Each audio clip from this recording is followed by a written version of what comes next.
Assalamualaikum warahmatullahi wabarakatuh. Perkenalkan, nama saya Muhammad Ariel Jekvianto Situmorang dengan NIM C1C021093. Baik, di sini saya akan menjelaskan tentang teori pengembangan hipotesis. Materinya adalah pengertian teori, kerangka berpikir, pengertian hipotesis, ciri-ciri hipotesis, kegunaan hipotesis, jenis hipotesis, rumusan hipotesis, dan menguji hipotesis. Yang pertama adalah pengertian teori.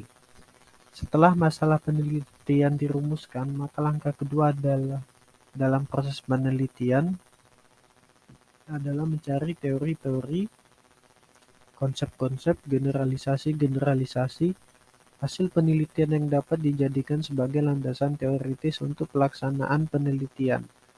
Suatu teori adalah suatu konseptualisasi yang umum. Konseptualisasi atau sistem pengertian ini diperoleh melalui jalan yang sistematis. Suatu teori harus dapat diuji kebenarannya. Bila tidak, dia bukan suatu teori. Teori adalah alur logika atau penalaran yang merupakan seperangkat konsep, definisi, dan proporsi yang disusun secara sistematis.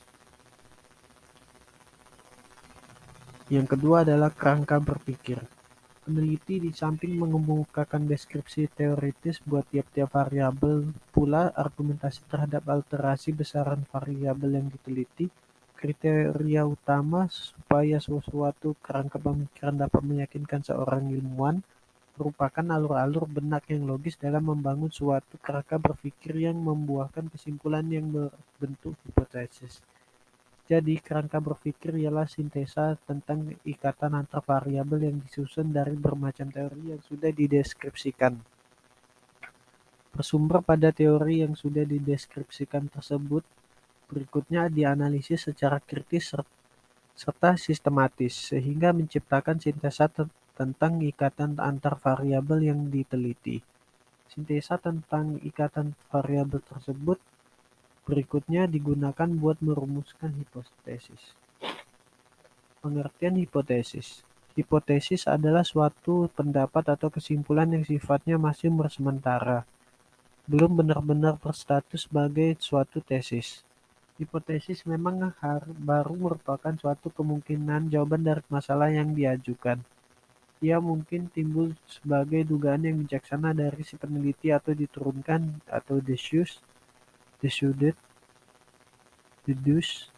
dari teori yang telah ada. Secara teknik, hipotesis adalah pernyataan mengenai keadaan populasi yang akan diuji kebenarannya melalui data yang diperoleh dari sampel penelitian. Secara statistik, hipotesis merupakan penyataan keadaan parameter yang akan diuji melalui statistik sampel. Ciri-ciri hipotesis. Yang pertama adalah hipotesis harus mempunyai daya penjelas. Hipotesis harus menyatakan hubungan yang diharapkan ada di antara variabel-variabel. Hipotesis harus dapat diuji. Hipotesis hendaknya konsisten dengan pengetahuan yang sudah ada dan hipotesis hendaknya dinyatakan sederhana dan seringkas mungkin. Ada dua alasan yang mengharuskan penyusunan hipotesis. Kedua alasan tersebut ialah hipotesis yang mempunyai dasar kuat menunjukkan bahwa peneliti telah mempunyai cukup pengetahuan untuk melakukan penelitian di bidang itu. Hipotesis memberikan arah pada pengumpulan dan penafsiran data. Hipotesis dapat menunjukkan kepada peneliti prosedur apa yang harus diikuti dan jenis data apa yang harus dikumpulkan. Jenis-jenis hipotesis. Hipotesis dapat dibagi sebagai berikut. Hipotesis hubungan dengan perbedaan. Hipotesis dengan hubungan adalah pernyataan rekaan yang menyatakan tentang saling berhubungan antara dua variabel atau lebih.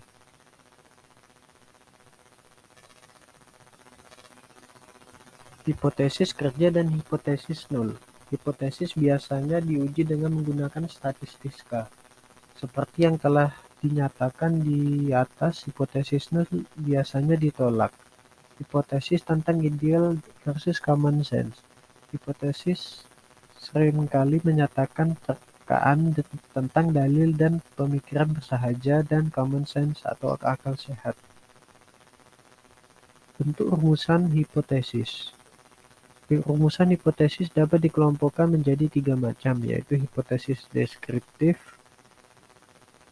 suatu sampel yang tidak dihubungkan, atau komparatif, dan hubungan. Hipotesis deskriptif. Yang kedua hipotesis komparatif. Yang ketiga hipotesis hubungan. Cara menguji hipotesis. Cara menguji hipotesis setelah hipotesis dirumuskan dan dievaluasi menurut kriteria di atas. Hipotesis tersebut kemudian diuji secara empiris. Hipotesis tersebut harus lulus dari tes empiris dan tes logika. Gagasan terbaik, pendapat para ahli, dan deduksi pun kadang-kadang bisa menyesatkan. Pada akhirnya semua itu harus diuji melalui pengumpulan data yang teliti. Seperti telah diketahui bersama bahwa fungsi hipotesis adalah untuk memberikan suatu pernyataan terkaan tentang hubungan tentatif antara fenomena-fenomena dalam penelitian. Kemudian hubungan-hubungan ini akan diuji validitasnya menurut teknik-teknik yang sesuai untuk keperluan pengujian. Baik, itu saja yang bisa saya sampaikan pada video kali ini. Saya ucapkan terima kasih.